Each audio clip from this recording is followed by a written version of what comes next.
Eu vou contar uma história para vocês. Há 20 anos atrás, eu fazia parte de uma mesa numa associação. E eu vi uma das histórias mais tétricas que eu já vi na minha vida. E pode ser que alguns de vocês já tenham ouvido essa história aqui entre vocês.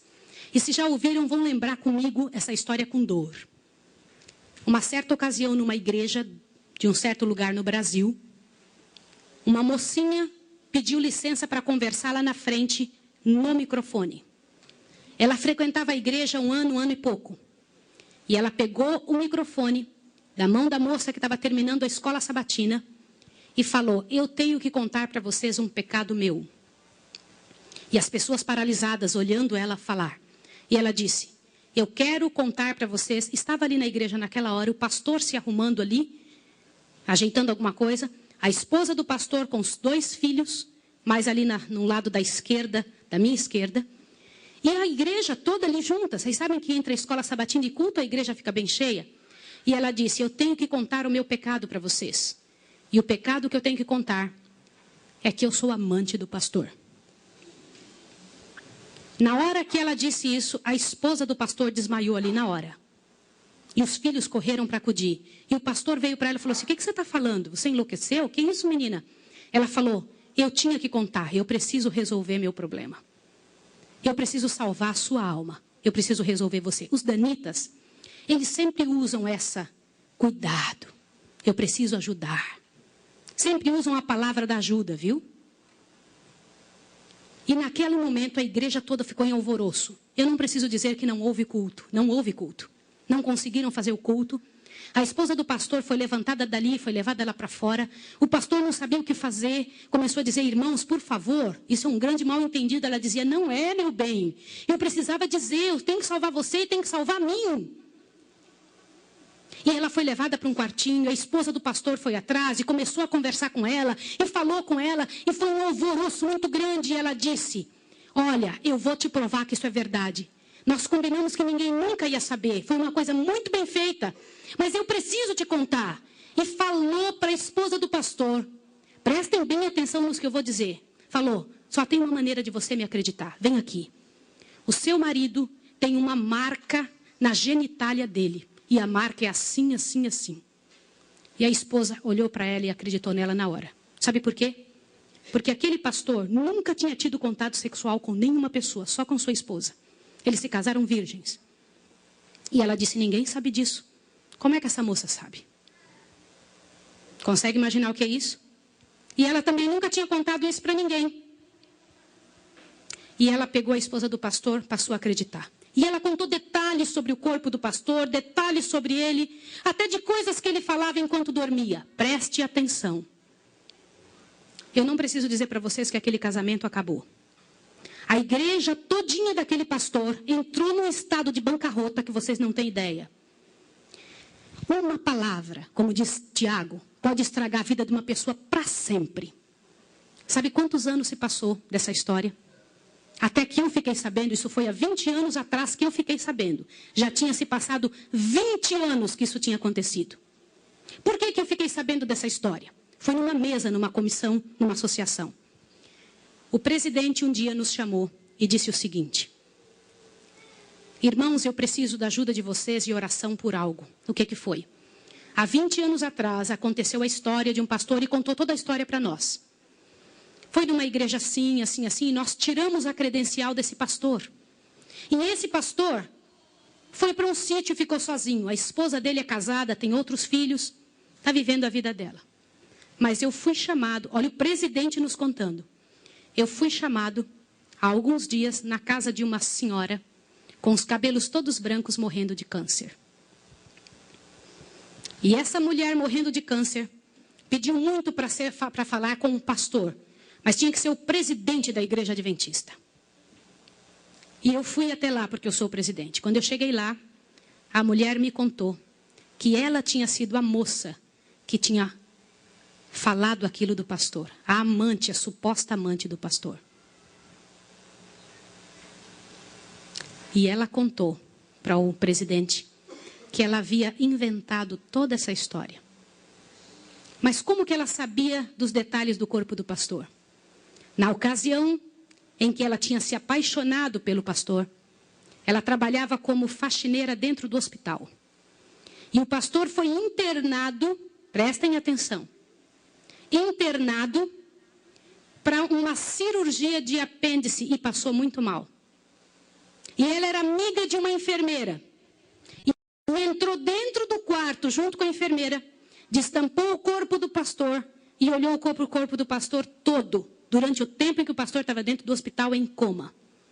E quando o pastor falava algumas coisas, ela ouviu o que o pastor falou e ela olhou os detalhes do corpo do pastor e guardou. Satanás plantou na cabeça dela 1 ano e ela formulou e acabou com a vida do pastor. E o presidente pegou uma credencial, foi lá no sítiozinho onde o pastor o coitado daquele pastor, o caluniado estava, e chegou para ele e falou, junto com uma comitiva dos irmãos: pastor, eu vim aqui te entregar a sua credencial de novo, nós descobrimos que era mentira. Sabe qual foi a resposta do pastor, irmão? O pastor disse assim: vocês me devolvem minha família e meus filhos também? Vocês me devolvem minha reputação? Se vocês não devolverem junto, eu prefiro ficar aqui. E esse pastor, uns dias atrás, eu soube que ele morreu lá naquele lugar. Quem foi a assassina daquele pastor? Não foi só aquela mulher, foram todos que falaram junto. Porque, gente, quando acontece um inferno desse, uma multidão de gente sofre, uma multidão de gente machuca. Fica machucado. Meus irmãos, vocês me perdoem ter que falar sobre isso, mas é verdade. Existem muitos lugares que eu tenho muito medo de pregar, mas eu vou igual se me chamam. Porque eu vou falar uma coisa para vocês. Ontem à noite eu comentei que a vida de quem prega essas verdades é altamente prejudicada. Uma coisa desse tamanho é passada de boca em boca, de forma que apareça o inferno no final. Será que existem danitas no nosso meio? O céu é um lugar tão fabuloso. Não vale a pena, meus irmãos. Não vale a pena. Deus tem mais para a nossa vida. Tem mais coisas para ocupar a nossa mente, para fazer parte do nosso vocabulário, para nós pensarmos a respeito das pessoas. Vamos fazer um exercício? Pense bem da pessoa que mais mal você sabe dela. Imagine isso agora. Sabe o que vai acontecer com você? Teu coração vai se encher de paz. Porque é isso que acontece, gente. Se você não for capaz de abrir a sua boca para trazer paz para a vida de alguém, não abra a sua boca para trazer o inferno para a vida de quem quer que seja. Jesus ama as pessoas pecadoras e miseráveis. Todas aquelas que pecaram horrivelmente, Jesus ama. E Ele tem mais para oferecer para nós. Eu vou pedir uma coisa em nome de Jesus essa manhã. Uma coisa que é muito difícil de fazer. Mas se há alguém em nome de Jesus que falou algo de outra pessoa, ainda que seja verdade, e que não pediu perdão, que peça perdão a Deus agora e corra e peça perdão para a pessoa. Sabe por quê? Abre seu ouvido, que agora a parte principal desse sermão está aqui. Em nome de Jesus, abre seu ouvido. Eu preciso que você ouça, não deixa nada te atrapalhar. Você sabe por que existem igrejas frias que não mudam? Você já viu aquelas pessoas falarem? Você é ancião, não é, irmão? As pessoas vêm para você e reclamam: que igreja fria! O que está acontecendo? O que não acontece? Nada muda! Vocês sabem por que isso? Alguém sabe? Gente, a principal razão, e eu vou ler para vocês agora ali. A principal razão porque a igreja fica fria é por causa da presença dos danitas. Eles são aptos a trazer veneno para a cabeça e o coração das pessoas. Abre a sua Bíblia em Tiago 3. Tiago 3. Tiago 3. Deus tem mais para a sua vida, meu irmão. Deus te fez para luzir nesses últimos dias da história da terra. Para crescer em nome de Jesus. Para fortalecer a sua história. Para se transformar numa bênção. Deus não fez a gente para sofrer, para se angustiar. Deus não fez você para ser um veículo do demônio, de Satanás. Deus fez você para viver, para ser abençoado, para ser feliz? Abre a sua Bíblia em Tiago. O que a Bíblia diz em Tiago 3? É um dos versos mais horrorosos da Bíblia, não é? Porque ele fala claramente de gente que poderia ter sido perfeita e não é, mas que pela graça de Deus pode ser. Com um pedido de perdão, com um pedido. Tiago 3. Vamos ler juntos bem quietinhos agora. Eu vou deixar minha amiga ali tocando. Tinha uns 10 anos, sei lá, 8 anos que eu não via essa minha amiga. Eliette, muito bom te ver, viu, Eliette? Uns 8 anos. Nós estudamos juntas, ela fazia enfermagem no IAE, eu fazia fisioterapia. Não é? Eu estou muito feliz de te ver, você, o seu esposo, o seu filhinho. Vocês não tinham filhinho nessa época. E nem eram casados. E aqui na América eu recebi o seu convite de casamento. Eu louvo o Senhor por ter enchido o seu coração de bênçãos, você e seu esposo. E que vocês levem esse sermão para o Brasil, para o nosso povo, para salvar nosso povo em nome de Jesus. Que poder livrar nosso povo das garras desse inferno. E poder trazer para a nossa vida algum bem. Leia, por favor, Tiago 3. Leia em silêncio.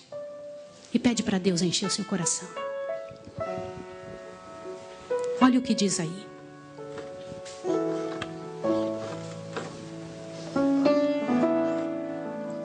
Meus irmãos, aqui na Bíblia diz que quem se acha juiz dos outros vai receber um juízo mais severo.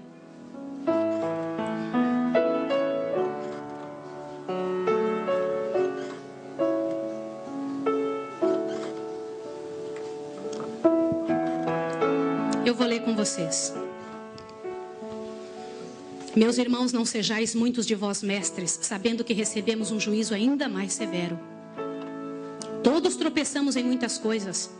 Se alguém não tropeça em palavra, este homem é perfeito e capaz de refrear todo o corpo. Sabe por que a gente não consegue vencer os outros pecados? Por causa da língua.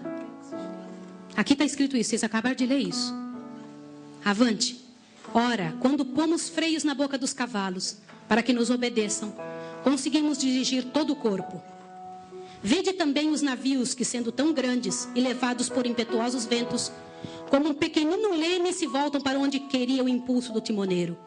Assim também a língua é um pequeno membro e se gaba de grandes coisas. Vede quão grande bosque, tão pequeno fogo incendeia. A língua também é fogo, mundo de iniquidade situado entre nossos membros. Ela contamina todo o corpo, inflama o curso da natureza e é por sua vez inflamada por quem? Pelo inferno. Irmãos, em nome de Jesus, quando algum irmão vier falar mal de quem quer que seja, ainda que você saiba que é verdade, ore com essa pessoa, peça por ela, peça por você, porque não só Satanás está usando aquela pessoa, mas está tentando encontrar em você um meio de te acabar com a sua história e te levar a ser um danita também. A diferença em nome de Deus para quem se entrega. Vocês sabem, quando a gente tem 20 anos de idade, a gente se preocupa com o que os outros pensam a respeito da gente. Quando a gente tem 40, a gente não se importa com o que os outros pensam a respeito da gente. Mas quando a gente tem 60 anos, a gente descobre que as pessoas nunca pensaram em nós de verdade.